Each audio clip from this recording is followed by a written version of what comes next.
What's up, everyone, and welcome to another episode of the Fantasy Holics podcast. We are talking MLB baseball, and we are in the middle of our mini series breaking down each MLB team and the fantasy implications of their lineup and rotation. This is our fourth installment. We're talking about the New York Mets today. My name is Jordan Jaika, and I'm here with my co host, Rydawg. What's going on, big dog? What's up? Ready to talk about the best team in the NL East. So we'll dive right into the New York Mets lineup here. Kicking it off, Brandon Nimmo is going to be leading off. And Luis Rojas has been messing with the lineup, and that's the same with really all of these right now. They're projected, and with the season getting pushed back, that probably throws a wrench into it even more. But right now, they have Brandon Nimmo leading off. He's going very late for an outfielder, round pick 238. He's a guy that has a very high on base percentage. He's really struggled to stay on the field, but really, I don't think he's rosterable unless you're in a league where on base percentage is there's a premium on base percentage. I agree. He's got the talent because he's got the potential. Because there's the talent around him. Yep. But I'm not going to go out of my way and draft him earlier than his ADP. Yeah, and it's crazy to think too. He was a first-round pick at one point, which you just expect more from him. But he's been a solid outfielder, and he gets on base and he does his job leading off there. Right behind him is Jeff McNeil, who is most likely going to be playing third. He'll move around the diamond a little bit. He has eligibility all over. I think this year he has second, third, and in the outfield. He's going to score some runs with Conforto and Alonso behind him, steals a few bases. He has a very high average. He's going around pick 107 right now, which I think is pretty good value for him considering the multi-position eligibility, and especially with one of it being second and third, two positions which I think are not quite as third's a little more deep than second, but I'll take him at that ADP, and I'll take him with a little bit of confidence, knowing that you're at least if you're taking guys later in the draft that don't have that consistent production, at least you know McNeil is going to get you solid production in that spot. I like McNeil because he's exactly what Whit Merrifield is, but you're getting him a couple rounds later. Right. He does the high average. He plays, I believe Whit and McNeil have all three of the same position eligibilities. Mm-hmm. And I like McNeil's situation better because I would arguably take him just based on the lineup he has around him. Right, and you're getting him later, yeah. Exactly. So I think it's a win-win in that situation. And then batting behind McNeil will most likely be the polar bear, Pete Alonso, playing first for him. He's going at pick 25 right now. We talked about this in a previous episode, but there's not a ton of first basemen that I feel confident taking early. I do think you have a semi-advantage if you get Pete Alonso early, just because you have one of the top three first basemen for fantasy purposes. And I think that's a big advantage because if you take your first baseman later, you're really throwing a dart and crossing your fingers that somebody pans out. So I totally get when people, and you mentioned earlier, you take your first baseman later, and a lot of times you really don't have an option if those top guys are gone. But Pete Alonso, I think the big question everybody has this year is he going to regress? And naturally, when you hit 55 home runs, you're probably going to regress every year. Even me being a Mets fan, I'm not going to sit here and tell you Pete Alonso is going to hit 60 home runs this year. That's just unreasonable. Do I think he's going to hit 40, 45? Yeah, absolutely. And that's still regressing, quote unquote. So I'll still take that production. And I don't think there's going to be many first basemen where you can say I'm confident they're going to hit 40 home runs this season.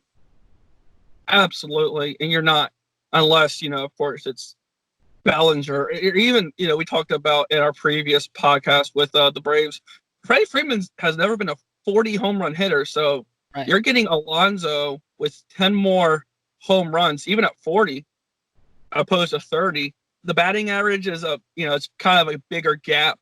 Yep. So you're basically coming down to, am I going to get average later in my drafts, or am I going to take home runs later in my draft? Because you can still get but arguably both of those later in the rounds, you can get a guy like Nelson Cruz, who's, has amazing power in like the 100s, or like we just talked about with Jeff McNeil, who offers a high batting average later in the rounds. So it comes down to when you're sitting there in the third round, how am I going to go about the rest of my draft? Right, yeah, and that really dictates what you do later in the rounds. If you get a ton of home runs early in the draft, you're looking for those big average guys, or vice versa. If you get Freddie Freeman, you're like, okay, I'm going to take Chris Davis as a dart throw later and hope for 30 home runs. Moving on, right after Alonso is Michael Conforto, batting cleanup most likely for him this year. He's going around pick 111 right now. And once again, he's kind of in that Ozuna range. He's a little younger than Ozuna, but he is consistently the past few years when he's healthy. He hits right around 30 home runs. In this offense, he's probably going to drive in 85, 90 RBIs. I think that's a good spot for him. I think he offers value there. Just watching interviews with him, he really wants to be the next David Wright of the Mets. So I think he's been putting in a lot of work just to kind of take himself to that next level. I always like to see when a guy has a work ethic like that. I think he's got guys in front of him to drive in, and I really like the value of what he brings right now. And some of his advanced stats, he's been batting around 260. A lot of his advanced stats say he's been a little unlucky and he should be batting around 290. So if he's able to bring that average up, that's even more value in that spot. I agree. Conforto has always been the guy that kind of stood out just because of how much heart he plays with. I think injuries have kind of gave him a little bit of bad luck in recent years.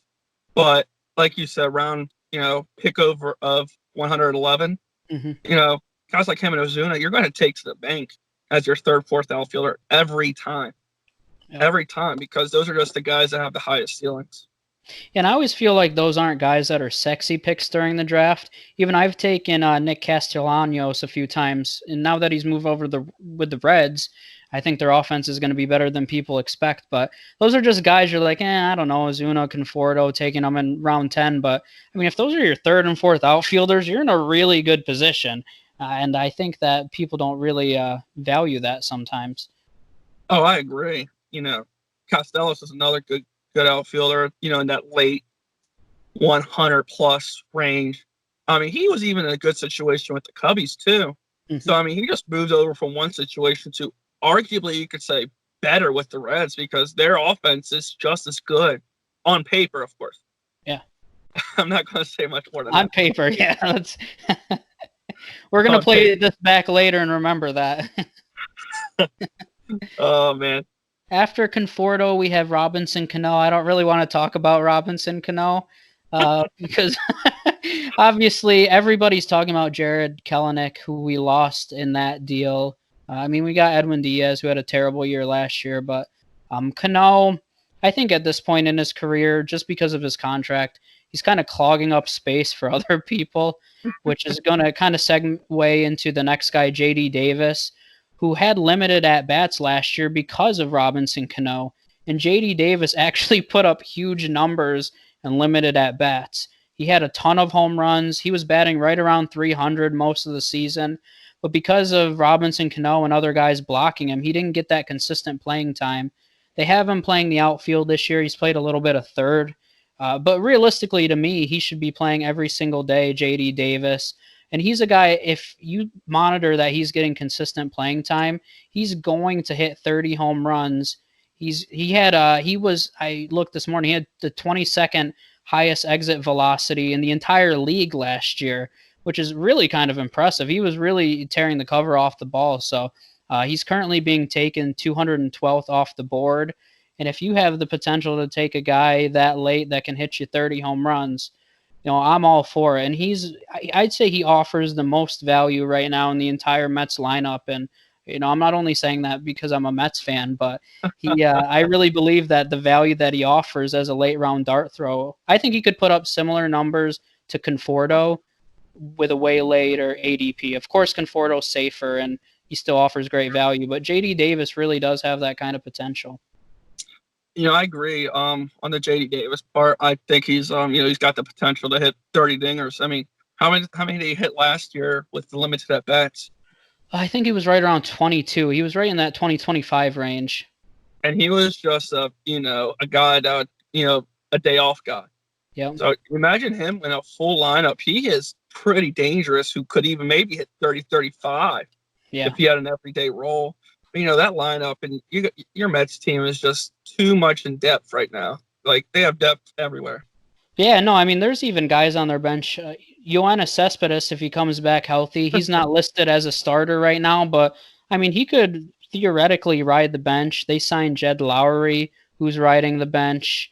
Yeah, they have a lot of pieces everywhere offensively. And then the next guy they have is number 7, Wilson Ramos, who's going to be catching for him this year. He's going around pick 170, which if you're throwing a dart at your catcher, that's probably around the time I usually take a catcher if I miss out on Real Muto. The thing with Ramos is he's very consistent. If you're looking to plug in a catcher who you're confident is going to get you 20 home runs, 65 RBIs, I actually take Ramos quite a bit just because he's always been consistent in providing offensive numbers. Yeah, I like the Buffalo too. I miss him. Ramos, he is a guy that is going to hit potentially 30 home runs a year. But what always ruins that is his injuries. Every year, it's always something with him, and he always misses a month and a half of action. And he ends up with, the typical 20, 70, 80 RBIs. He could be a 30 home run hitter if he stayed healthy, but that just seems to be his problem. But I mean, at average pick of 170, I'm taking him all the time if I'm waiting on the catcher. For sure. Then rounding out the lineup is one of my favorite shortstop stashes this year for a few reasons. It's Amed Rosario. He's going around pick 190 right now, so very late. I actually have him as my starting shortstop in a league, which might make some people nervous. But, yeah, I mean, he hit 15 home runs last year. He had 75 RBIs. He had 20 steals. He had a huge second half. He was a huge prospect. He was a top 10 prospect almost every season for the longest time. His biggest problem was always he had no strike zone discipline. And at the end of last year, he really showed a better command of the strike zone, and really he took more walks. He wasn't swinging at bad pitches. And if he's able to continue that into this season, I like him. Especially, it's hard in today's game to find guys that steal 20 bases. So if I can find a shortstop later in the draft that's able to get me that, I'll take it all day. The second part of why I really like him is their top prospect right now is Andres Jimenez, who is really kind of breathing down his neck right now. And I think Rosario is at a point where the Mets either have to decide if he's their long-term option or if they're going to move on. And I like guys in that situation to raise their game to the next level and really prove their worth. But I think he's good value. He's going around, I think, shortstop number 20 or so right now. And I mean, for the production that he gives, I think he's a little underrated. I agree. Rosario, he's always been that guy in the drafts where his name keeps popping up. I'll be honest, I never took him because I felt like I would always get confused with him or Eddie. But as far as shortstop value goes, there's so many shortstops. There's 15 shortstops, arguably, you could plug in as your everyday shortstop. So if you just wait a little longer, you can get a guy like Rosario who offers 20-20 value with 20 home runs, 20 steals, and then that deep lineup who could get 70 RBIs and end up hitting a 260. Yeah, and even last year, that was the biggest. I'll be interested to see if he can keep it up this season, but he actually batted 288, I believe it was last year. So if he keeps that up, I mean, he's even a better. But a lot of people don't realize that he's been a career 260 hitter, but he ended at the high 280s last year. And if he keeps that up, that's the icing on the cake right there. Like you said, he's fighting for his job. So a man fighting for his job, you're going to get the utmost best out of him. For sure. Then we'll hop into their rotation. We have the back-to-back Cy Young winner, number 1 as their ace. Jacob deGrom is currently going 9th in the draft. And you and I talked offline about this a little bit. I mean, deGrom obviously has had 2 really dominant seasons. You can't really go wrong with picking him because we'll see. Knock on wood, he hasn't had any injury problems recently. I think he had Tommy John early in his minor league career. But But knock on wood, he hasn't had any injury problems. So if you want consistent high-end Cy Young level production, he's a great pick. I just have such a problem taking a pitcher with my first round pick, and especially ninth overall. I agree. It depends how you're going to draft. You got to go into your draft knowing, okay, am I going to go pitcher first? Which you know what you're going to get out of Jacob deGrom. He's going to get you at almost 10 strikeouts a game. And he's going to go a distance 6, 7, 8 innings every game. Mm-hmm. So you take that and then you follow it up with guys like Alonso, or you follow up guys like Freeman, or which you could still have a decent lineup taking a pitcher first with heavy hitters. Right. Because there's hitters everywhere. We were talking about guys like Ozuna, guys like Rosario. I mean, even if those guys are my second or third hitters, and it's not the sexiest thing in the world, but mm-hmm. you're getting consistency. As long as they stay healthy. I mean, that's a big if, of course. But you know where you're getting out talent-wise. Right. Yeah. No, I agree. Go ahead. I'm sorry. No, I mean, am I going to take deGrom at 9th? I guess it depends how the first 8 picks are going. Right. The value's not the best, but... Yeah, I mean, I'd be more inclined if I was in the mid-second and he was there, just based off of the production he's had, I would definitely consider him more there. If I am sitting around 15, 16, I have no problem with that. But 9, I don't know. That seems, not to mention, and I don't want to say this, but at some point you would think that he has to have some sort of drop off. And I'm not saying significant. I'm not saying he's going to fall off the face of the earth, but he put up huge numbers, and it's unrealistic. I mean, he had a under 2 ERA 2 years ago, and it's unrealistic to think that he's going to have a sub 2.5 ERA each and every year, So that's always in the back of my mind too, but I hope that's not true. I agree. I mean, he is just lights out. He's too consistent, but like you said, 9th's tough. If you take him or you take a guy like Lindor, or you take, Bellinger or Yelich Falls, and that's, you got to take one of those guys over deGrom. Yeah, definitely. Behind him, and we talked a little bit about him offline as well, Noah Syndergaard. He's going around pick 67 right now. He's had, last year his ERA was in the low 4s, so a little higher than he normally has. He obviously has a very good K rate, and he's one of those guys that I feel like has not lived up to the expectations each and every year. If you watch him, I mean, there's games where he looks like one of the best pitchers in the entire league. And I think that's one of the reasons why his ADP is a little higher than his number suggests, is just because he has that potential. And going 67, it seems a little high, but if you're looking for high upside, it's not the worst spot to take him in. I agree. It's not. And we talked about this earlier with guys that have high strikeout ratings. You're taking the risk with the high ERA. But Noah Syndergaard, at one point, he was money. I mean, he still is, still money. It's just, like you said, inconsistency is, it's kind of haunted him. There were some games he looked great. Some games he looked a little bit off. But, I mean, at 67, why not? You know what you're getting with the strikeouts. Yeah, for sure. Then third in their rotation, we have Marcus Stroman right now. I mentioned him a little bit in the Braves podcast that we did, just because I compared him to Mike Soroka going 100 picks later. And maybe that's just because I want to throw a little bit of a jab in there for Soroka. But the biggest thing that worries me with Stroman, though, obviously the K rate is low. He's been kind of up and down in his career. He's had years under 3 for his ERA. He's had years where he's mid-3s, low 4s, so he's very inconsistent year to year. But the biggest thing that worries me about him is he's a definition of a ground ball pitcher. Once again, the Mets defense is so weak that I don't trust, and that's one of the reasons I think deGrom and Syndergaard have a chance to be successful. Those are guys that make people miss. Stroman relies on getting hitters to make contact, and then at that point, you're just hoping that somebody's not making an error. So that's one of the reasons he worries me. He's going at pick 199 right now, which is very late. If you're looking for, I won't say he has a ton of upside, but the Mets should have a decent season. He should get some wins. His whip will be okay. And if he has one of his better years, it's good value, but, I'm not crazy about him. I like to make digs at Soroka too. I mean, I'm not going to take Stroman in my leagues. And I say that because he has screwed me too many times.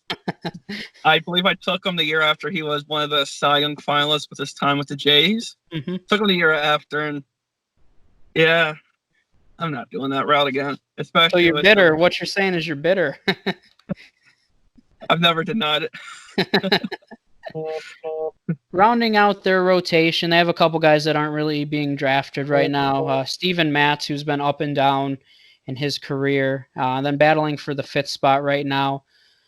Matz actually might end up being in the bullpen as well, but Rick Porcello and Michael Wacha are battling for the 5th spot. Porcello has a bigger deal, and just because of that, I expect him to be in the rotation no matter what. That's kind of no, but I don't really think much fantasy relevant. Even Rick Porcello, obviously he had his big shining moment with the Sox there, but I think that ship has sailed, and I don't really expect much out of him. I don't either, from a fantasy perspective. Him or Wacha, I don't know. They're just flash in the pans. They're streamers at best. Yep, for sure. Bullpen, we have Edwin Diaz, who's going to be closing. I actually just had an article come out on him last week. He is going right around pick 102 right now. I've seen 105. His ADP's fluctuated a little bit. Yeah. If you're placing a premium on closers in leagues that only have saves, I think he's pretty valuable. He's going to have a lot of opportunities. The Mets always tend to play in close games, no matter how good or bad they are.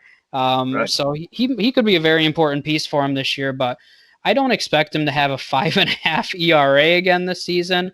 And really, a lot of his statistics were promising. He allowed more home runs last year than he normally had. I don't know if he was adjusting to the crazy ball or, there's always those conspiracy theories, but he still was making guys miss. He actually had the highest K rate of his entire career last year. So he still has the velocity. He didn't lose what made him explosive. He allowed too many home runs, and I think that's going to regress a little bit, at least to the mean. I don't expect him to have his big season like he had in 2018 with the Mariners, because that was a crazy season. But with his ADP, if there's a premium on closers, it's a solid. He's going right around closer number 8, 9, or 10, which I think is pretty reasonable, and I expect him to at least have a bounce back year. But if you're in a league that doesn't place a premium on closers and holds our category along with saves, I'm still not taking a closer that early. Yeah, I'm not either. It all comes down to, is your league premium saves or is it saves and holds? And closers just don't have that value. You can have 60, 70 saves if you want. If a guy that has holds is going to be, accumulate just as much as the guy that does saves, you know what I mean? Yeah. It's at the end of the day, you can only get one. Right. So if a guy like, Betances gets one, I mean, I like Edwin Diaz's potential for his low ERA strikeout. I don't think he's going to have another 5 ERA. I think that's crazy, but he's going to bounce back. And then we also have Lugo on the bullpen, who's been one of the only, and if it's a saves-only league, he's one of the only relievers being drafted. He's been very dominant. It's one of the other reasons I think Edwin Diaz could have a decent year. The Mets bullpen's actually super deep this year, and I think that if Edwin Diaz doesn't perform, that he's going to have some guys breathing down his neck, including Seth Lugo, Familia, Betances, Justin Wilson. They have their bullpen's very deep this season, and I think there's some guys there that have potential to put up big hold numbers, including Betances and Lugo. Familia, we'll see. But those are a few guys. If you're looking for people to get you holds, I'd be grabbing them. I agree. Those are the type of people that are going to get you holds at the end of the day. Betances and Familia and Lugo. I mean, if I was choosing 7, 8, and 9 for the Mets, I think Betances is going to be your 7. Lugo's your 8. Diaz is 9th. I mean, it's tough. I don't think Familia might not have a whole role just because of his inconsistencies. And if Betances stays healthy, I would much rather have Dylan Betances, but that's me. Yeah, which is crazy because Familia a few years ago had 40 plus say he was a dominant closer, and then he kind of fell off the face of the earth. Yeah, he was really great a couple of years ago, and then like you said, woke up and he just fell off. He's gone. Yep. Then finishing it up, I only have one impact prospect for the Mets. Their farm system is super weak right now. A lot of the prospects they do have are in the lower levels, single A right now, for them right now. The only one that's probably on the verge is Andres Jimenez. He'll probably start the year off in Triple A. Really low average. He plays gold glove caliber defense right now. I saw him a little bit in Binghamton. He steals about 20, 30 bases. He's going to be the kind of guy that's a better real life player than fantasy asset. He might be able to pick you up some steals if you're looking for that, but really not many impact prospects. So, any other notes that you have on the New York Metropolitans for this season? The division winners, as you take it. The 100% division. No, I was telling you before this that everybody, not everybody, but I've seen people pick them to win the division, and that doesn't make me comfortable. It makes me happy. Especially when you have the defending champs in your division. Let's not go crazy here. Agreed. All right, but I think that's all we have. So thanks once again for tuning in, and we will have another episode coming up here soon, our 5th installment of our team mini series. So this is the Fantasy Holics podcast. Make sure you follow us on YouTube and subscribe. Check out our Fantasy Holics Facebook page and also follow us on Twitter at FantasyHolics1. So thanks for watching, and we will see you again soon. Take it easy, guys.